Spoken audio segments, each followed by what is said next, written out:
যখন ছন্দে হলো সঙ্গ খেলা, তুমি কেন নিতে এলে না, তুমি কেন নিতে এলে না। যখন রাত্রি হলো ডুবলো বেলা, তুমি কেন নেই পাশে মা,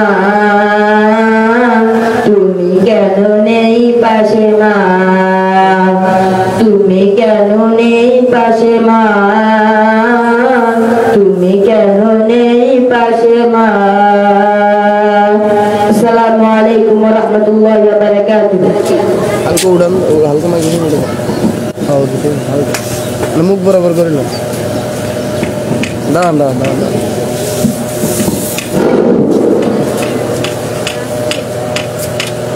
এই পর্যায়ে আপনাদের সামনে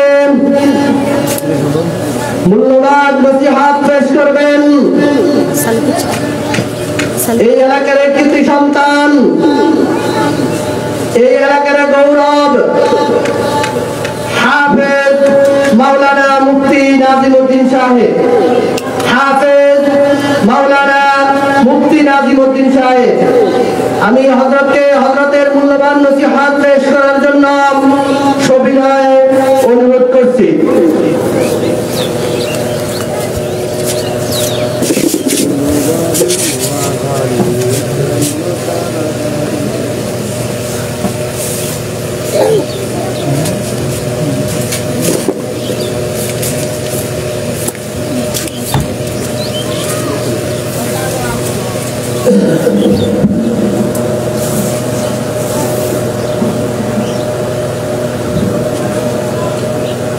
السلام عليكم ورحمة الله وبركاته.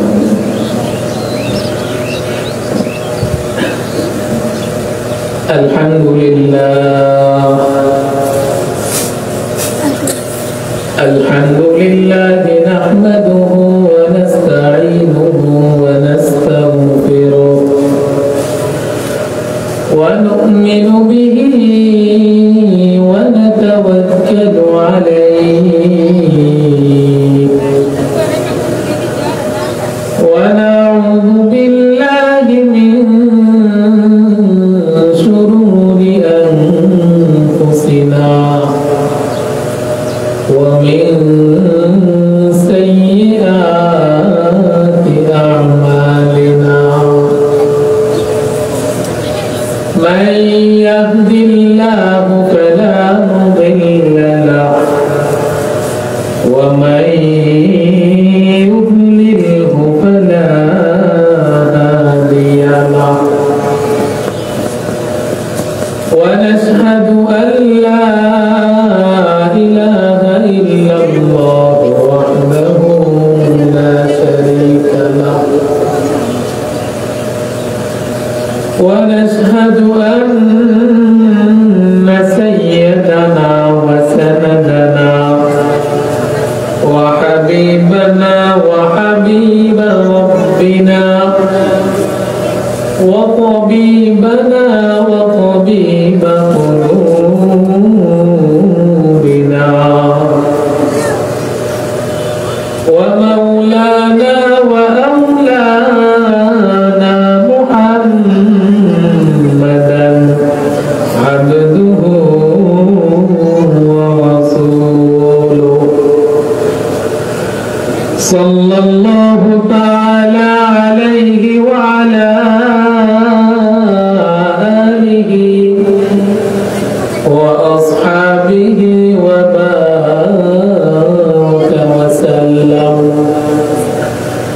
وبارك وسلم تسليما كثيرا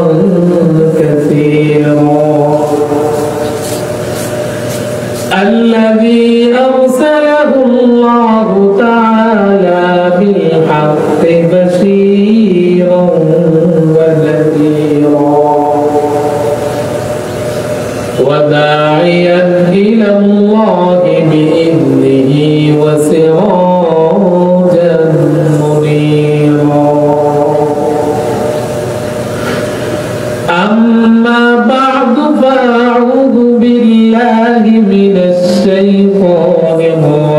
الرجيم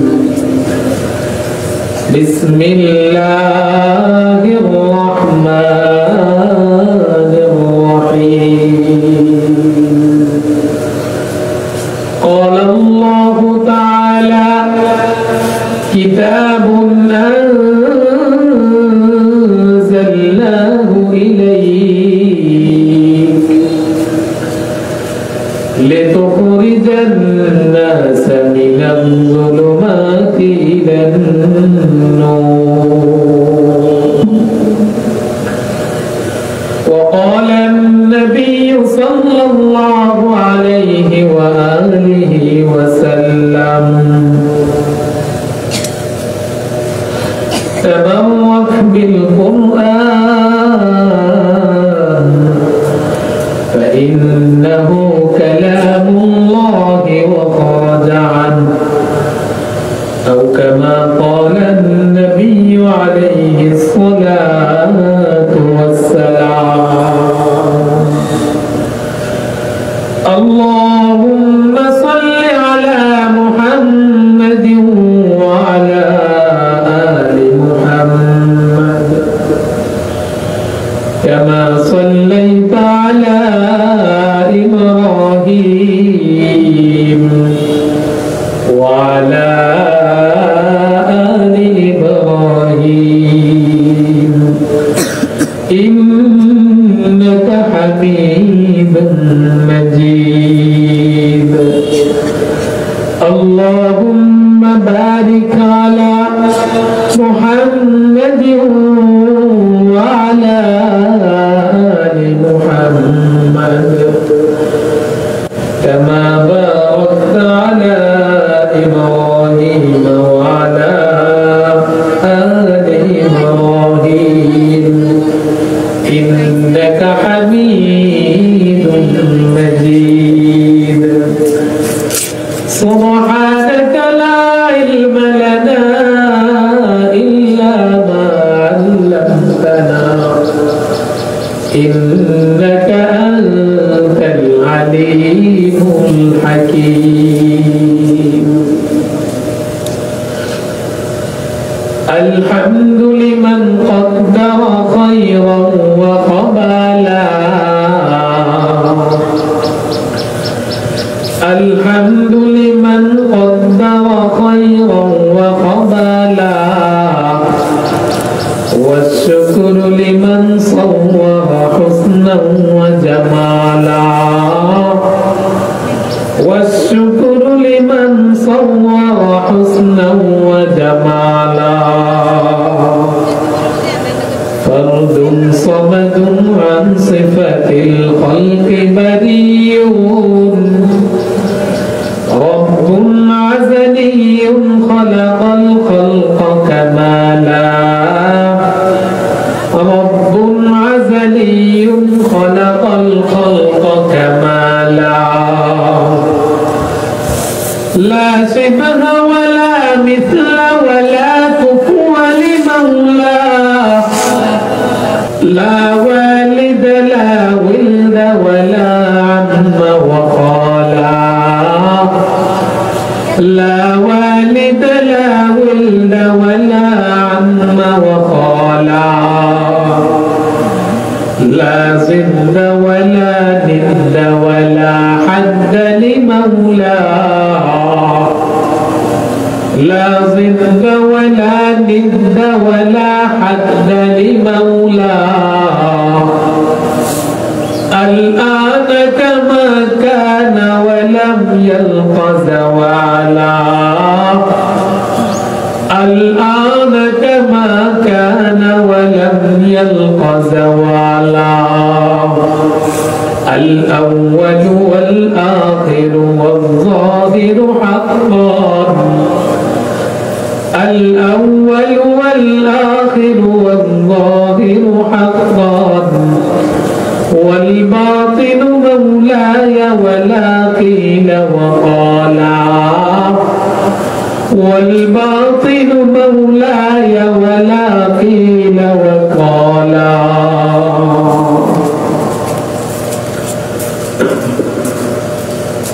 الحمد لله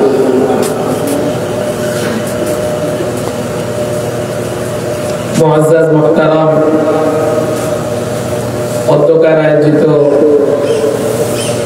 আনন্দপুর মদিনাতুল উলুম হাফিজিয়া মাদ্রাসা ও এতিমখানার উদ্যোগে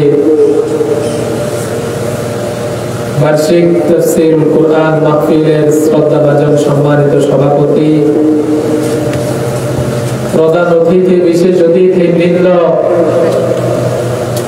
মুআজ্জাজ হযরত বুজুর্গ উলামায়ে কেরাম, দূর দূরান্ত থেকে আগত আল্লাহ পাকের আশিকিন, জাকিরিন, শাকিরিন, মুহিব্বিন, মুরব্বিয়ান ইযাম, কলিজার টুকরা আমার সমবয়সী যুবক বন্ধুগণ, স্নেহের ছোট ভাই, পর্দার আড়ালে অবস্থানরত শ্রদ্ধেয় সম্মানিতা মা ও বোনেরা, সর্বপ্রথম মহান আল্লাহ পাক রব্বুল আলামিনের দরবারে আলিশান লাখো কোটি শুকর সুজুদ, যে মহান রব্বুল আলামিন আমাদেরকে দয়া করে, মায়া করে, মহব্বত করে, ভালোবেসে আজকের এই মুহূর্ত পর্যন্ত সুস্থ সবল রেখে দুনিয়ার সকল ঝামেলা থেকে মুক্ত করে দ্বীনের নিসবতে, কোরআন পাকের মহব্বতে, জান্নাতি আয়োজনে আমাদেরকে উপস্থিত হওয়ার তৌফিক দান করেছেন। সেই মহামনিবের দরবারে আমরা সকলেই শুকরগুজার হচ্ছি। জবান খুলে ভক্তি সহকারে মহব্বত নিয়ে উঁচু আওয়াজে দিল থেকে কালিমাত শুকর উচ্চারণ করে বলি আলহামদুলিল্লাহ। লক্ষ কোটি দুরূদ ও সালাম সাইয়্যিদুল মুরসালিন রাহমাতুল লিল আলামিন, শফিউল মুযনিবিন, খাতামুন নবিয়্যিন, সাইয়্যিদুস সাকালাইন, ইমামুল মুরসালিন, হাবিবে কিবরিয়া, আশরাফুল আম্বিয়া, সাইয়্যিদুল আম্বিয়া, সাকিয়ে কাউসার, আকায়ে নামদার, মদিনার কা তাজদার হযরত মুহাম্মদ মুস্তাফা সাল্লাল্লাহু আলাইহি ওয়াসাল্লাম, তার সাথে সাথে ওই সমস্ত মানবের আত্মার মাগফিরাত কামনা করি যারা আমাদের থেকে বিদায় নিয়ে চলে গেছেন। আল্লাহ তাআলা প্রত্যেকের কবরকে জান্নাতের সুউচ্চ মাকাম দান করুন। সকলে বলি আমিন। আজকে আমি আপনাদের সামনে যে বিষয়টা সম্পর্কে আলোকপাত করব, সে বিষয়টা হলো কোরআন কি ও কেন। অনেকের মনে প্রশ্ন থাকতে পারে, এটা তো বহুল আলোচিত জানা বিষয়, এটা নিয়ে আবারও আলোচনার কি প্রয়োজন। সম্মানিত হাজিরিন, হযরত উলামায়ে কেরাম জানেন যে কোনো মানুষ যখন কোনো বিষয়ের উপর মানা না থাকে তখন ওই জাননেওয়ালাকে অজানার মতো করে খেতাব করা যায়, অজানার মতো করে সম্বোধন করা যায়। এটা বালাগাতের এক উন্নত চেষ্টা। এই জন্যই তো সমাজের মধ্যে, এলাকার মধ্যে যখন কোন ছেলে তার বাবার সাথে অসৎ আচরণ করে, খারাপ ব্যবহার করে, তখন আমাদের সমাজের কিছু ভদ্রলোক দেখলে বলে, এই মেয়ে, এটা তো তোমার পিতা। পুত্রের কি জানা নাই এটা যে তার পিতা? তারপরেও কেন বলে, এই মিয়া, এটা তো তোমার পিতা। জানা থাকলেও মানা হচ্ছে না, এই জন্য তাকে অজানার মতো করে সম্বোধন করা হচ্ছে। কোরআন কি ও কেন, এই বিষয়টা আমাদের সকলেরই জানা আছে, কিন্তু আমাদের মানা হচ্ছে না। এই জন্য সংক্ষিপ্ত বিষয়, এই বিষয়টার উপর আলোকপাত করার জন্য চেষ্টা করবো ইনশাআল্লাহ। আপনারা দোয়া করেন আল্লাহ তাআলা যাতে আমাকে তথ্য সমৃদ্ধ ইখলাস করে আজকের মুসলিম উম্মাহ প্রয়োজনে হেদায়েতি বিষয় আলোচনার তৌফিক দান করেন। সকলে বলি আমিন। সম্মানিত হাজিরিন, কোরআন কি ও কেন, এই বিষয়টা সম্পর্কে আলোকপাত করার জন্য আমি আপনাদের সামনে পবিত্র কালামুল্লাহ শরীফের সূরা ইব্রাহিমের প্রথম নম্বর আয়াতে কারিমা তেলাওয়াত করেছি। উক্ত আয়াতের মধ্যে আল্লাহ পাক রব্বুল আলামিন আমাদেরকে জানাই দিতেছেন কোরআন কি এবং কোরআন কেন। আল্লাহ পাক রব্বুল আলামিন সূরা ইব্রাহিমের প্রথম নম্বর আয়াতে কারিমার মধ্যে ইরশাদ করেন, কিতাবুন আনজালনাহু ইলাইকা লিতুখরিজান নাসা মিনাজ যুলুমাতি ইলান নূর। কোরআন কি?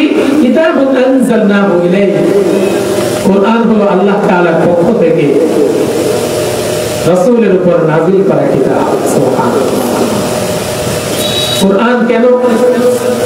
লিতুখরিজান নাসা মিনাজ যুলুমাতি ইলান নূর, যাতে করে এই কোরআনে পাকের আলো দিয়ে গুমরাহির কুটিরে গোরাচ্ছন্ন অন্ধকারে নিমজ্জিত মানুষদেরকে এই কোরআন দ্বারা হেদায়েতের পথ দেখা, এই কোরআন দ্বারা জান্নাতের পথে নিয়ে আসে।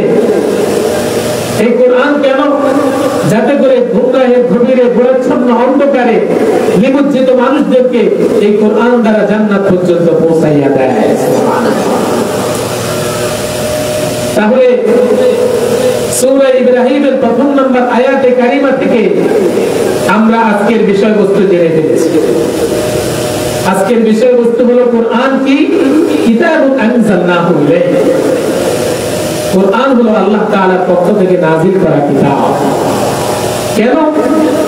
লিতুখরিজান নাসা মিনাজ যুলুমাতি ইলান নূর, যাতে করে এই কোরআনে পাকের আলো দিয়ে গুমরাহির কুটিরে গোরাচ্ছন্ন অন্ধকারে নিমজ্জিত মানুষদেরকে এই কোরআন দ্বারা জান্নাতের পথে বের করে নিয়ে আসে।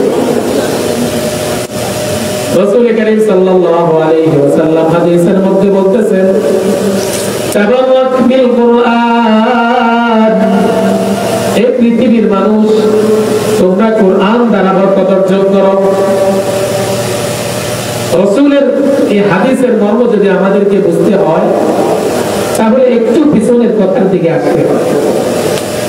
সম্মানিত হাজিরিন, আমাদের বাংলাদেশের মানুষ সাধারণত আলেম ওলামা পীর মাশায়েখ বুজুর্গ, তো যে যাকে মহব্বত করে, যে যাকে ভালোবাসে, যে যাকে নিজের মুরব্বী মনে করে, তার ব্যবহৃত পাগড়ি, টুপি, জামা ইত্যাদি নিজের কাছে সংরক্ষণ করে রাখে বরকতের জন্য। আমার এক উস্তাদের মুখ থেকে শোনা, উনি বলতেছেন ওনার এক বন্ধু ঢাকায় থাকে, তো যখন ওনার সাথে দেখা হয়, দেখা হওয়ার পরে ওনার কাছে একটা কালো কাপড়ের টুকরা দেখতে পেলেন। তো দেখার সাথে উনি বলতেছেন, এটা কিসের টুকরো, এটা কিসের কাপড়? তো বলতেছে এটা হলো খানায়ে কাবার গিলাফের অংশ। তো সে নিজের কাছে এই গিলাফটা রাখছে বরকতের জন্য। অবশ্যই খানায়ে কাবার গিলাফের সাথে লেগে থাকা বস্তুতে বরকত আছে না নাই? অবশ্যই আছে। আপনারা জানেন আজও এখনো পর্যন্ত মিশরের জাদুঘরে বিশ্বনবী মুহাম্মদ সাল্লাল্লাহু আলাইহি ওয়াসাল্লামের দিকে নিসবত করা পাগড়ি, বিশ্বনবী মুহাম্মদ সাল্লাল্লাহু আলাইহি ওয়াসাল্লামের ব্যবহৃত তরবারি, বিশ্বনবী মুহাম্মদ সাল্লাল্লাহু আলাইহি ওয়াসাল্লামের ব্যবহৃত জামা কাপড়, এগুলো সংরক্ষণে রাখা আছে।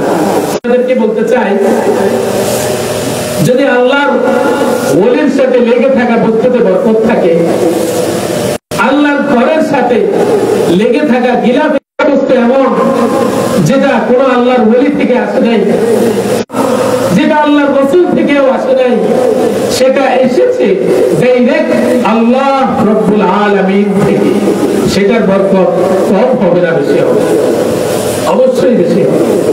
সেই কথাই নবী বুঝাইতে চাইতেছেন, তাবারাক বিল কোরআন, এই পৃথিবীর মানুষ তোমরা তো কত কিছু দিয়েই বরকত অর্জন করো, তোমরা কোরআন দ্বারা বরকত অর্জন করো। কেননা ইন্নাহু কালামুল্লাহ ওয়া ফারজান, কেননা কোরআন কোন মানুষ থেকে আসে নাই, কোরআন আল্লাহর ঘর থেকে আসে নাই, কোরআন আল্লাহর রাসূল থেকে আসে নাই, কোরআন এসেছে ডাইরেক্ট আল্লাহ রাব্বুল রাব্বুল আলামিন থেকে, অবশ্যই সেটার বরকত বেশি হবে। ফাইন্নাহু কালামুল্লাহ, কেননা কোরআন হলো আল্লাহ তাআলার কালাম, কোরআন আল্লাহ তাআলার বাণী, কোরআন আল্লাহ তাআলার কথা। সম্মানিত হাজিরিন, চলুন বিষয়টাকে একটু ব্যাখ্যা। পৃথিবীতে যদি কোনো মানুষ কোনো কিছু দেখতে চায়, তাহলে মিনিমাম তাকে দুইটা আলোর সমন্বয় করতে হয়। দুই ঘটানো ছাড়া দুনিয়ার কোনো মানুষ, নাম্বার ওয়ান চোখের আলো। নাম্বার ওয়ান কিসের আলো? চোখের আলো। সুতরাং যে লোকের চোখের আলো নাই, সেই লোকের পৃথিবীতে কোনো কিছু দেখার সুযোগ আছে কি? কোনো কিছু দেখার সুযোগ নাই। সেই লোকের দিন দুপুর আর রাত দুপুর সমান। সেই লোকের চাঁদনি রাত আর অমাবস্যা, সেই লোকের ফায়দা নাই। সেই দুনিয়ার কোনো কিছু দেখার তার সুযোগ নাই। তো ধরুন একটা লোকের চোখের আলো আছে, শুধুমাত্র চোখের আলো দিয়ে দুনিয়াতে কি কোনোদিন কিছু দেখার সুযোগ আছে কি? নাই। চোখের আলোর সাথে সাথে দুনিয়াতে আরেকটা আলোর সমন্বয় ঘটাতে হয়, সেটা হলো দিনের আলো, চন্দ্রের আলো, সূর্যের আলো, বাতির আলো। শুধুমাত্র মানুষ দুনিয়াতে চোখের আলো দ্বারা দুনিয়াতে কোনো কিছু দেখার সুযোগ নাই। একটা মানুষের 100% চোখের আলো আছে, কোনো অসুবিধা নাই চোখের মধ্যে। চোখের মধ্যে আলোর মধ্যে কোনো পাওয়ার ব্যবহার করা হয় নাই, নিকটেরও কোনো পাওয়ার নাই, দূরেরও কোনো পাওয়ার নাই। শুধুমাত্র চোখের আলো দিয়ে দুনিয়াতে মানুষের কোনো কিছু দেখার সুযোগ নাই। তাহলে আমরা এই কথা দ্বারা বুঝতে পারলাম, দুনিয়াতে যদি কোনো মানুষ কোনো কিছু দেখতে চায়, তাহলে কমপক্ষে তাকে দুইটা আলোর সমন্বয় ঘটাতে হয়। নাম্বার ওয়ান চোখের আলো, নাম্বার টু বাহিরের আলো, দিনের আলো। এখন একটা মানুষের যদি চোখের আলো থাকে, বাহিরেরও আলো থাকে, কর্তৃপক্ষ এখানে সুন্দর আলোর ব্যবস্থা করেছে, তাহলে সে দুনিয়াতে অনেক কিছুই দেখতে পাবে, কিন্তু সবকিছু না। এই দুইটা আলোর সমন্বয় ঘটানোর পরে যদি আরো কিছু দেখতে চায়, তাহলে তাকে আরেকটা আলোর সমন্বয় ঘটাতে হবে, সেটা হলো জ্ঞানের আলো। কিসের আলো? জ্ঞানের আলো। সুতরাং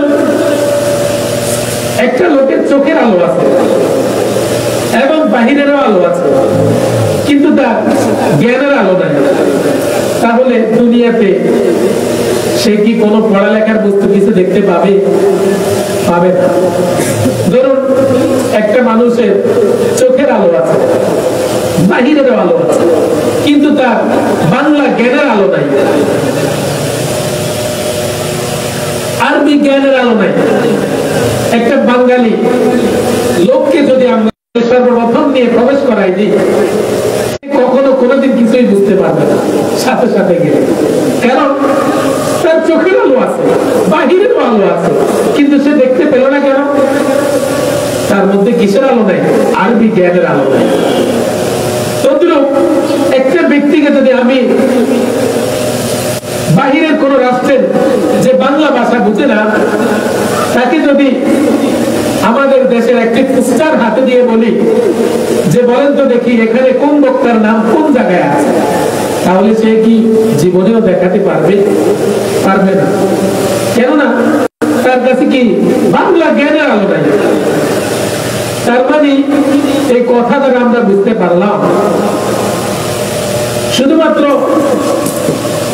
চোখের আলো দিয়ে, বাহিরের আলো দিয়ে দুনিয়ার সবকিছু দেখা যায় না, তার সাথে আরেকটা আলোর সমন্বয় ঘটাতে হয়, সেটা হলো কিসের আলো?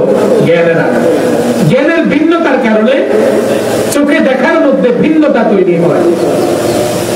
জ্ঞানের ভিন্নতার কারণে চোখে দেখার মধ্যে ভিন্নতা তৈরি হয়। যেমন আপনাদেরকে একটা মেসাল বলে বুঝতে পারবেন। মনে করেন একজন মা, আমাদের দেশে একজন মা, উনি হলেন রত্নগর্ভা মা। কি মা? রত্নগর্ভা। আপনারা কি রত্নগর্ভা বুঝেন? আপনারা রত্নগর্ভা বুঝেন? যদি না বুঝেন তাহলে আমি আপনাদেরকে বুঝাই দিতেছি। আমাদের দেশে রত্নগর্ভা বলা হয় ওই মাকে যে মায়ের গর্ভ থেকে জন্ম নেওয়া সন্তান খেলতে গিয়ে বিশ্বের ভিতরে অলরাউন্ডার হয়ে গেছে।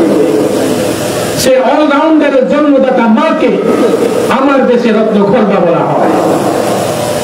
আমার দেশে রত্নগর্ভা বলা হয় ওই মাকে যে মায়ের গর্ভ থেকে জন্ম নেওয়া সন্তান নৃত্য আর দেশ জিতে গিয়ে এদেশের যুবক যুবতীদের চিত্ত আকর্ষণ করতে সক্ষম হয়েছে।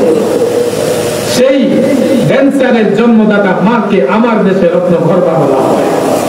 আমার দেশে রত্নগর্ভা বলা হয় ওই মাকে যে মায়ের গর্ভ থেকে জন্ম নেওয়া সন্তান সাহিত্যিকতার চর্চা করতে গিয়ে বিশেষ পজিশন দখল করেছে। সেই কবি আর সাহিত্যিকের মাকে আমার দেশে রত্নগর্ভা বলা হয়।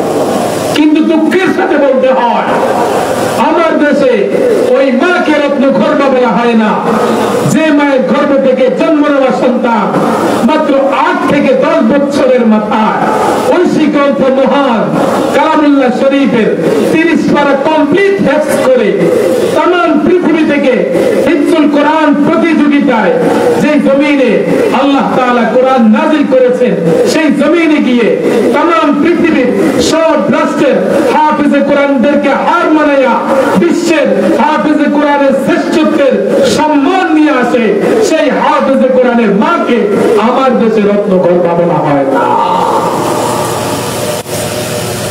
আমার দেশে ওই মাকে রত্নগর্ভা বলা হয় না যেই মা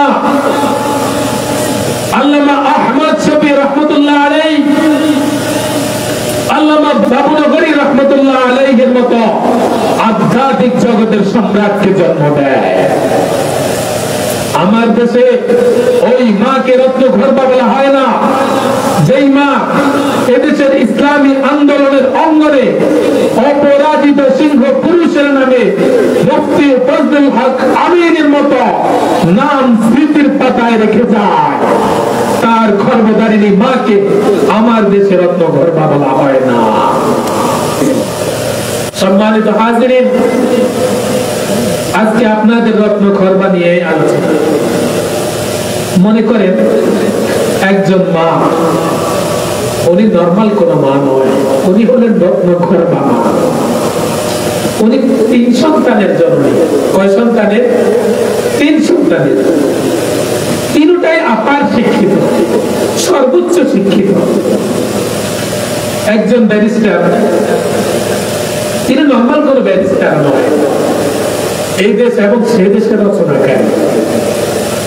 একজন ইঞ্জিনিয়ার, সে নরমাল কোন ইঞ্জিনিয়ার নয়, চিফ ইঞ্জিনিয়ার। আরেকজন ডাক্তার, নরমাল কোন ডাক্তার না, এমবিবিএস এফসিপিএস কোন ডাক্তার না, উনি হলেন এফআরসিএস ডাক্তার। তাহলে আপনারা একটু বুঝে থাকলে বলুন তো, এই মায়ের কোন সন্তানই কি অল্প শিক্ষিত না সর্বোচ্চ শিক্ষিত? অবশ্যই সর্বোচ্চ শিক্ষিত। তো মা থাকে ব্যারিস্টার ইঞ্জিনিয়ারের বাসায়, ডাক্তার ছেলেটা একটু বাহিরে থাকে। তো হঠাৎ করে মা অসুস্থ হয়ে পড়লেন। অসুস্থ হওয়ার পরে ব্যারিস্টার ইঞ্জিনিয়ার ছেলে মাকে নিয়ে গেলেন বড় একজন ডাক্তারের কাছে। নরমাল কোন হসপিটাল না, একজন বড় হাইফাই ক্লিনিকে নিয়ে গেলেন। একজন বড় অধ্যাপক প্রফেসরকে দেখালেন। তো ডাক্তার সাহেব জিজ্ঞেস করলেন, মা আপনার কি সমস্যা? তো মা বলল, এই এই সমস্যা, ওই ওই সমস্যা। তো ডাক্তার সাহেব প্রেসক্রিপশনের বাম পাশে কিছু টেস্ট লিখে দিলেন যে আপনি এই টেস্ট গুলো করান, এরপরে রিপোর্ট গুলো আমাকে দেখান। তো টেস্টের রিপোর্ট গুলো ডাক্তার সাহেবকে দেখানোর পরে 14 দিনের মতো মেডিসিন লিখে দিলেন। এই 14 দিনের মেডিসিন লিখে দেওয়ার পরে মা বাড়িতে আসছেন, আলহামদুলিল্লাহ মেডিসিন গুলো খাইতেছেন, আলহামদুলিল্লাহ অনেকটাই ভালো আছে। কিছুক্ষণ পরে মায়ের দরওয়াজার সামনে মা মা বলে ডাক দিল। তখন মা বুঝতে পারলেন ছেলের ডাক, দেখছি ডাক্তার ছেলের ডাক। মা কিভাবে বুঝতে পারলেন?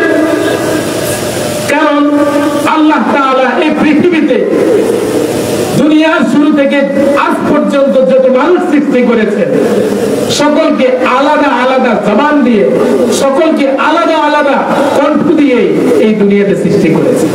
কখনো কারো কণ্ঠের সাথে কারো কণ্ঠ একসাথে মিল খায় না, কখনো কারো চেহারার সাথে কারো চেহারা মিল খায় না।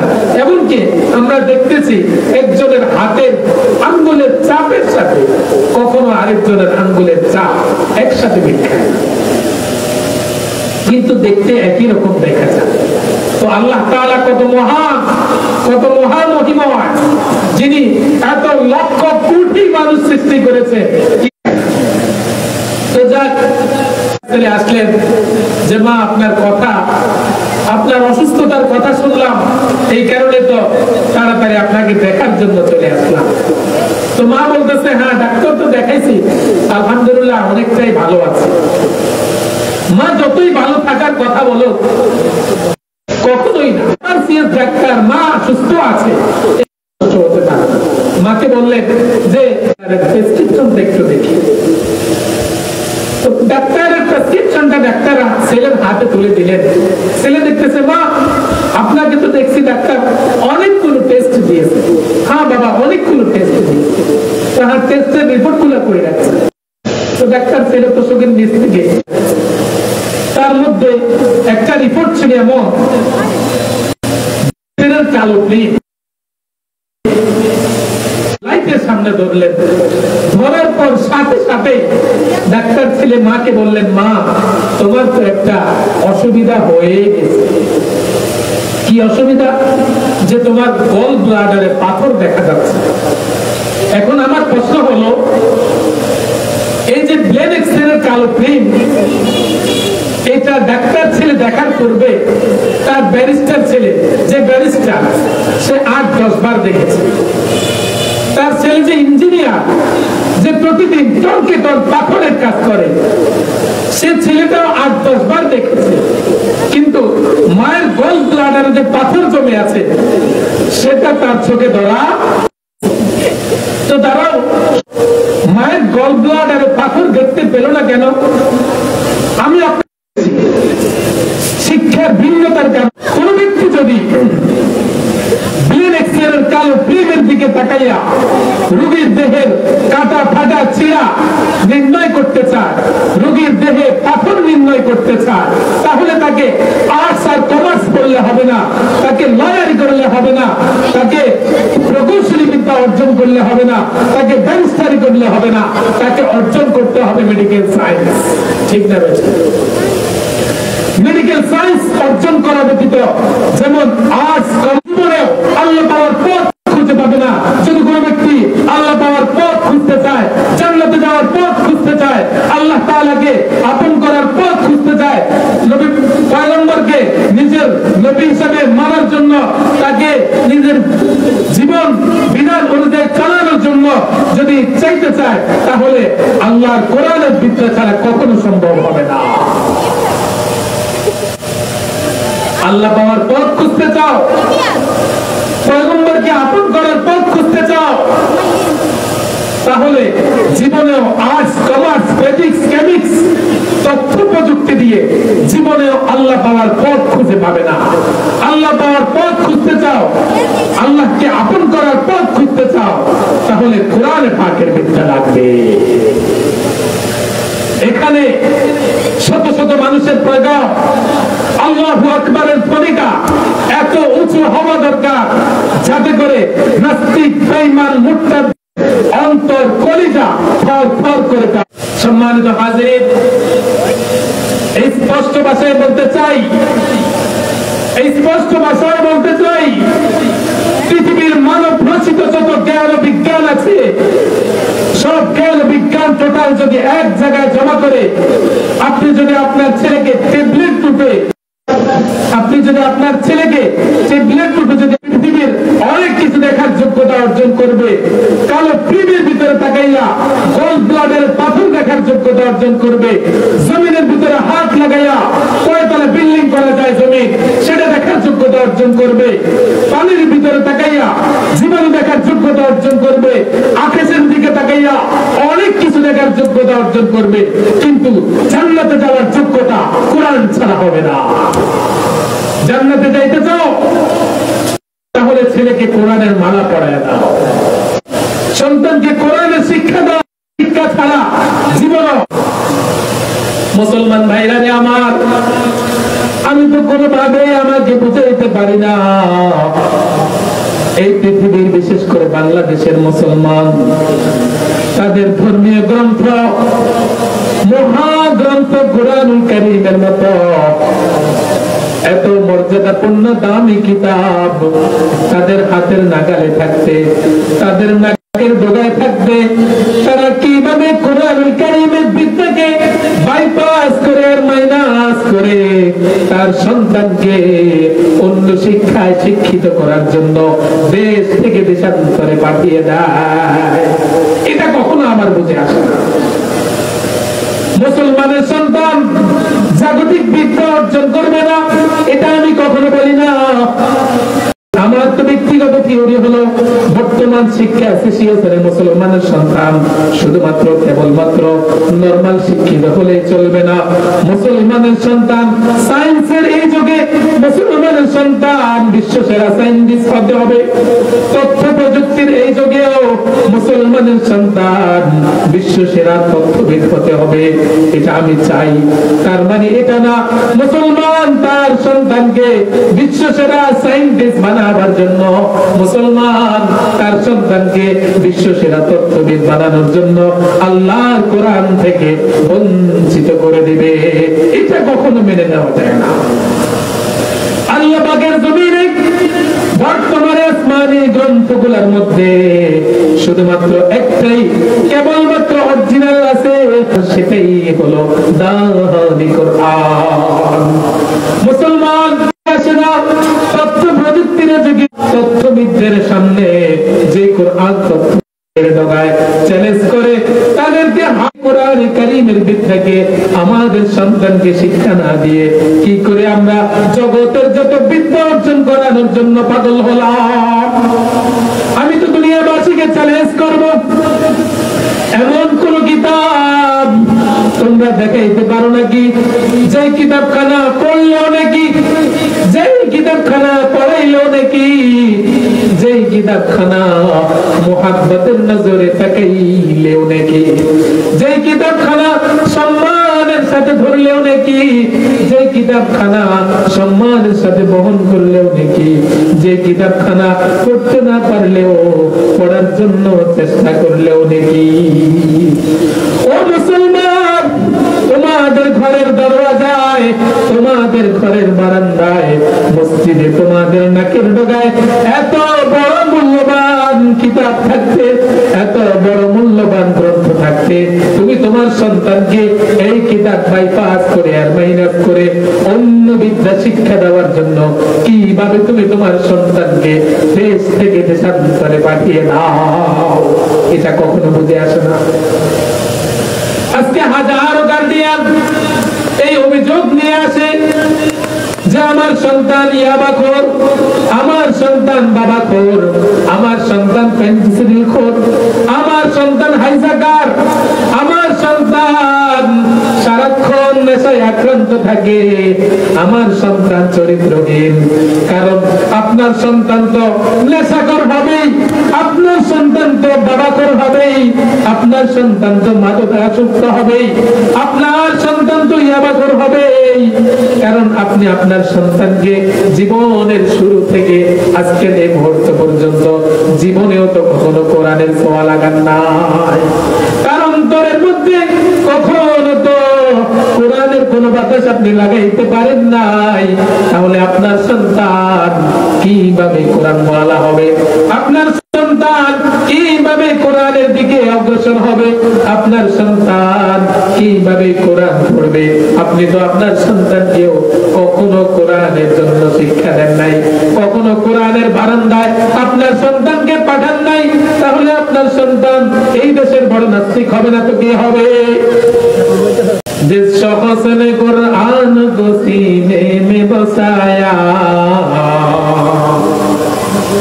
जिस शख्स ने कुरान को सीने में बसाया फिरदौस मुअल्ला में मका अपना बनाया फिरदौस मुअल्ला में मका अपना बनाया जे व्यक्ति अंतरे कुरान के बसाइलो जिस शख्स ने कुरान को सीने में बसाया যে ব্যক্তির অন্তরে যে ব্যক্তির অন্তরের মধ্যে আল্লাহ তাআলার কোরআনকে বসাইলো ফিরদাউসে মুআল্লা মে মাকা আপনা বানায়া সে জান্নাতুল ফিরদাউসে তার জায়গাটা তৈরি করে দিল সে জান্নাতুল ফিরদাউসে তার জায়গাটাকে পাকা মুক্ত করে দিল जैसे शख्स के औलाद हुए हाफिज कुरान যে ব্যক্তির সন্তান কোরআনের হাফেজ হবে যে ব্যক্তির সন্তান কোরআনের হাফেলা হবে যে ব্যক্তির সন্তান কোরআনের খাদেম হবে মাহশর মে মিলে গাও সে এক তাজ দোরা পশা মাহশর মে মিলে গাও সে এক তাজ দোরা পশা ময়দানে মাহশরে তাকে উজ্জ্বল মুকুট পরিয়ে দেওয়া হবে যে উজ্জ্বল মুকুট পরানোর সাথে সাথে তাম পৃথিবীর সমস্ত মানুষ এক দেখাতেই তাকে চিনে ফেলবে সুবহানাল্লাহ बस अहले जहन्नम की सिफारिश वो करेगा बस जो अहले जहन्नम যাদের ব্যাপারে জাহান্নাম ওয়াজিব হয়ে গেছে যাদের জাহান্নামে যাওয়া ছাড়া কোনো উপায় নাই তাদেরকে একজন কোরআনের হাফেজ 10 জন ব্যক্তিকে জান্নাতে নিয়ে যাবে 10 আহলে জাহান্নাম কি সুপারিশ वो करेगा 10 জন জান্নামী 10 জন জাহান্নামী ব্যক্তির সুপারিশ করবে ফিরদৌসে মুআল্লা মে মাকা अपना बनाया फिरदौस में लेकर वो उन्हें साथ चलेगा जन्नतुल फिरदौसे তাদেরকে নিয়ে সকলে একসাথে যাবে बस नेकिया हर हर पे पाता है मुसलमान এমন একটি গ্রন্থ আল্লাহ তাআলার রাসূল সাল্লাল্লাহু আলাইহি ওয়াসাল্লামের উপর নাযিল হয়েছে যে গ্রন্থটা একটা হরফ যখন কোন ব্যক্তি পাঠ করবে রাসূল সাল্লাল্লাহু আলাইহি ওয়াসাল্লাম বলতেছে প্রতিটি হরফের বিনিময়ে তার আমলনামায় 10টি করে নেকি লেখা হবে সুবহানাল্লাহ क्या खूब है कुरान के फैजान की बाती ऐ मुमिन करते रहो कुरान की बातें ऐ मुमिन करते रहो कुरान की बातें দুইটা হাদিস বলে আপনি আপনাদের সামনে আজকের সংক্ষিপ্ত আলোচনা শেষ করতে চাই হযরত আবু হুরায়রা রাদিয়াল্লাহু তাআলা আনহু সূত্রে বর্ণিত আবু দাউদের মধ্যে আবু দাউদের 1464 নম্বর হাদিস আল্লাহ রাসূল সাল্লাল্লাহু আলাইহি ওয়াসাল্লাম ইরশাদ করেন ইউকালু লি সাহিবিল কুরআন ইকরা ওয়ারতাকি ওয়ারাতিল কামা কুনতা তুরাতিলু ফিদ দুনিয়া কিয়ামতের দিন কোরআনের হাফেজকে বলা হবে ইল সাহিবিল কুরআন ইকরা ওয়ারতাকি পড়তে থাকো তারতিলের সাথে এবং চড়তে থাকো কুনতা তুরাতিলু ফিদ দুনিয়া তারতিলের সাথে তুমি পড়তে থাকো যেভাবে তুমি দুনিয়ার বুকে পড়তেছিলা ফাইন্না মানজিলাকা ইনদা আখির আয়াতিন তাদরাউহা জান্নাতে তোমার স্থান ওই জায়গায় হবে যেখানে তোমার পড়া শেষ হবে সুবহানাল্লাহ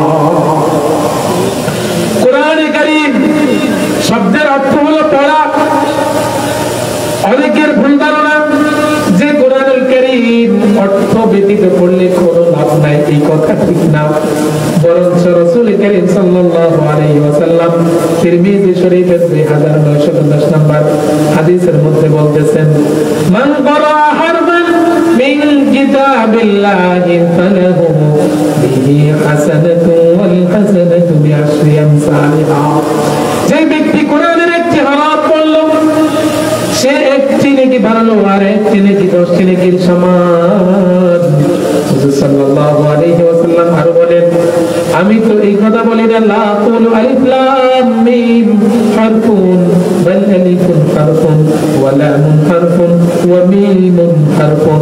আমি তো এই কথা বলি না যে আলিফ লাম মিম একটি হরফ, বরঞ্চ আলিফ একটি হরফ, লাম একটি হরফ, মিম একটি হরফ। যদি কোনো বান্দা আলিফ লাম মিম পড়ে তাহলে তার আমলনামায় আল্লাহ তাআলা 30 নেকি লিখে দেবে। অন্য জায়গায় তিরমিজি শরীফের 218 নম্বর হাদিসের মধ্যে রাসূল করিম সাল্লাল্লাহু আলাইহি ওয়াসাল্লাম ইরশাদ করেন, ইন্নাল্লাযী লাইসা ফি জাওফিহি শাইউন মিনাল কুরআনি কাল বাইতিল খারিব। যার অন্তর কোরআন থেকে খালি হবে, যার অন্তরের মধ্যে কোরআনের ছোঁয়া লাগবে না, যার অন্তর কখনো কোরআন স্পর্শ করবে না, সেটা করেন ইন্নাল্লাহা ইয়ারফাউ বিহাযাল কিতাবি আকওয়ামা ওয়া ইয়াদউ বিহি আখারিন। এই কোরআনের দ্বারা আল্লাহ তাআলা এক জাতিকে মর্যাদা দান করেন, ওয়া ইয়াদউ বিহি আখারিন। আর এই কোরআনের কারণে অপর এক সম্প্রদায়কে আল্লাহ তাআলা লাঞ্ছিত করে। অর্থাৎ যেই বান্দা এই কোরআন অনুযায়ী নিজের জীবন ব্যবস্থাকে চালাইতে পারবে, এই কোরআন নিজে পড়বে, এই কোরআন অনুযায়ী নিজের পুরা জিন্দেগি চালাইতে পারবে, তার জন্য দুনিয়াতেও শান্তি, পরকালেও শান্তি। এই কোরআন কাল কিয়ামতের ময়দানে তার জন্য সুপারিশ করবে। ও আমার মা বোনরা, আপনাদের কাছে আজকে একটি কথাই লিখে যেতে চাই, সে হলো, আরে মা বোনরা, দুনিয়াতে তো অনেক ছেলে মেয়েদেরকে অনেক বিদ্যায় আপনারা অর্জন করাইলেন, একটা সন্তানকে কোরআনের বিদ্যা অর্জন করা, দেখবেন কাল কিয়ামতের ময়দানে এই কোরআনওয়ালা ছেলের দ্বারাই আপনার জান্নাত কায়েম হবে। আল্লাহ তাআলা আমাদেরকে যে কথাগুলা বললাম, এই কথাগুলোর উপর বুঝিয়া শুনিয়া আমল করার তৌফিক দান করুন। আমাদের হুজুর চলে আসছে, ইনশাআল্লাহ হুজুর আপনাদের সামনে অনেক গুরুত্বপূর্ণ মূল্যবান তাকরীর পেশ করবেন। আল্লাহ তাআলা আমাদেরকে কোরআনের উপর নিজের জীবন বিধান পরিচালনা করা, সে অনুযায়ী আমল করার তৌফিক দান করুন। সকলে বলে আমিন। ওয়া আখিরু দাওয়ানা আনিল হামদুলিল্লাহি রাব্বিল আলামিন। আসসালামু আলাইকুম। আলহামদুলিল্লাহ। হযরত আমাদের সামনে যে মূল্যবান নসিহত পেশ করেছেন, আল্লাহ রাব্বুল আলামিন আমাদের সকলকে আমল করার মতো সেই তৌফিক দান করুন। প্রিয় উপস্থিতি, আমার মা ও বোনেরা, আমরা একটি দৃষ্টি আকর্ষণ করে কথা শুনে, আমরা প্যান্ডেল থেকে কথার আওয়াজ আসছে, আমরা কথা না বলি, আসছে এখানে কোরআন হাদিসের আলোকে কথা শোনার জন্য। এখানে যদি আমরা বিশৃঙ্খলা করে সৌন্দর্য